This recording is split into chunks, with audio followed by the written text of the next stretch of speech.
الذین استکبروا، کہا سرداروں نے، ان سرداروں نے جنہوں نے تکبر کیا، من قومہ، اس کی قوم میں سے، کیا کہا؟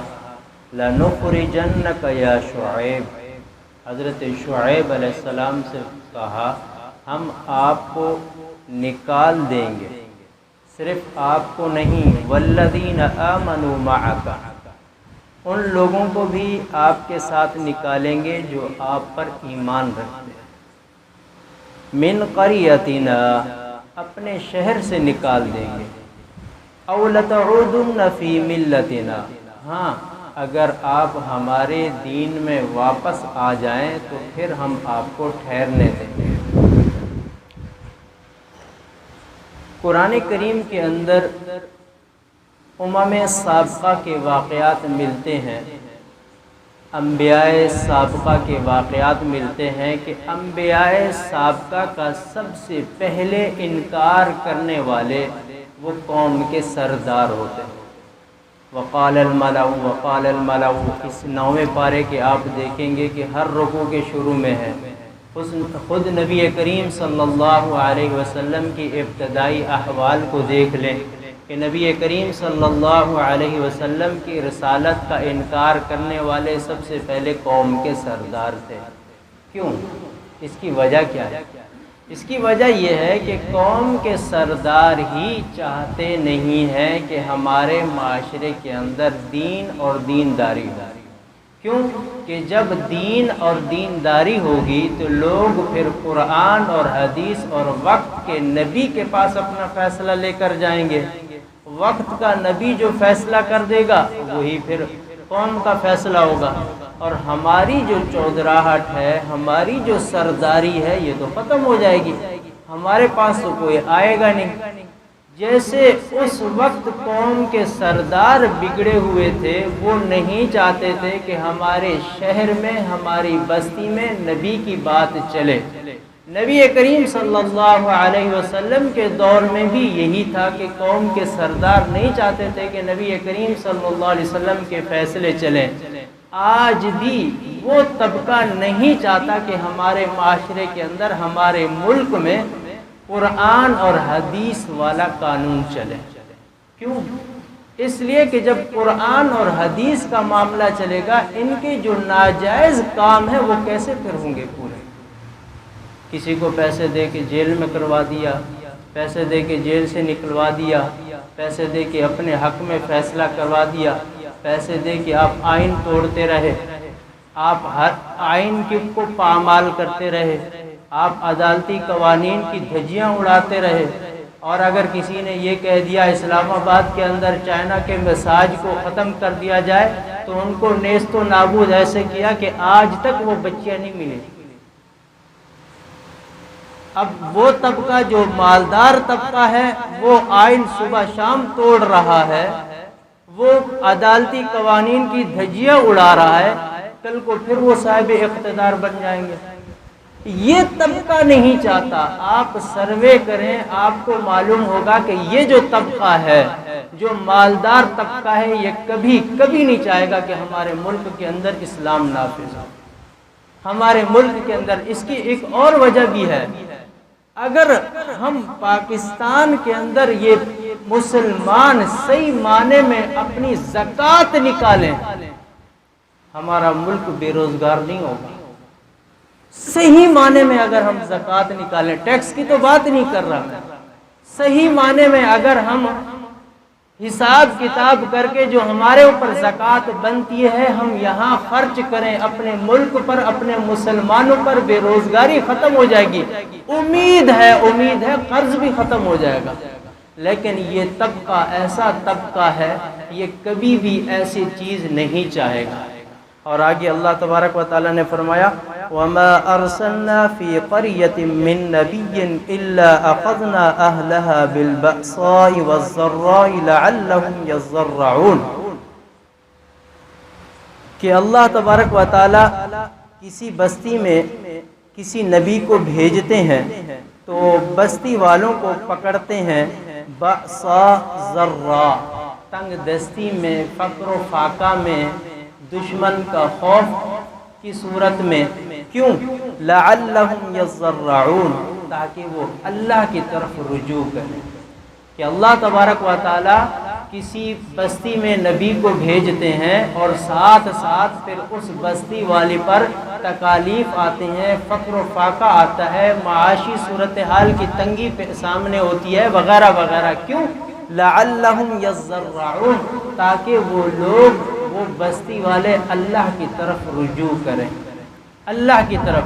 وہ اللہ کی طرف رجوع جب نہیں کرتے، وہ مادیت کی طرف جاتے ہیں، وہ اسباب کی طرف جاتے ہیں، وہ مسبب الاسباب کی طرف رجوع نہیں کرتے، پھر اللہ تعالیٰ فرماتے ہیں ثم بدلنا مکان السیئۃ الحسنہ، پھر ہم ان کی جو تنگ دستی ہے، ان کی جو پریشانی ہے، ان کو جو مالی پریشانیاں ہیں وہ ختم کر کے مال کی فراوانی عطا کر دیتے ہیں، حتی عفو، یہاں تک کہ ان کا مال بڑھنے لگ جاتا ہے، پھلنے پھولنے لگ جاتا ہے۔ وقالوا قد مس آباءنا الضراء والسراء، پھر وہ کہتے ہیں کہ ایک دور تھا ہمارے بڑوں پر تو یہ پریشانی تھی، آج ہمارے اوپر وہ نہیں ہے، پہلے والوں پر یہ فقر و فاقہ تھی، یہ پریشانیاں تھی، آج ہم الحمدللہ اس سے بچ گئے ہیں۔ یعنی رجوع اللہ کی طرف نہیں ہوا، بلکہ کس کی طرف ہوا؟ مادیت کی طرف ہوا۔ جب مادیت کی طرف ہوا تو اللہ تعالیٰ نے وہ تنگ دستیاں دور کر دیں، وہ پریشانیاں دور کر دی، پھر اللہ تعالیٰ کیا فرماتے ہیں؟ فَأَخَذْنَاهُمْ بَغْتَةً وَهُمْ لَا يَشْعُرُونَ، پھر ایسے پکڑتا ہوں ان کو پتہ ہی نہیں چلتا۔ کہیں ایسا تو نہیں کہ یہ معاشی جو بدحالی ہمارے سامنے ہے، ہم رجوع اللہ کی بجائے اسباب کی طرف کہ فلاں ناراض ہو جائے گا تو ملک کا بیڑا غرق ہو جائے گا، فلاں ہم سے روٹ جائے گا تو ہم تنے تنہا ہو جائیں گے، ہم کیسے پھر رہ سکیں گے؟ کہیں ایسا تو نہیں ہے کہ اسباب کی طرف بڑھے، پھر آگے کسی اور صورت میں فراوانی ہوئی، قرضے معاف ہوئے، فَأَخَذْنَاهُمْ بَغْتَةً وَهُمْ لَا يَشْعُرُونَ، پھر اللہ کی پکڑ ایسے ہے کہ ہمیں پتہ ہی نہ چلے۔ یہ اللہ تبارک و تعالیٰ کا فیصلہ ہے کہ میں قوموں کے ساتھ ایسا کرتا ہوں۔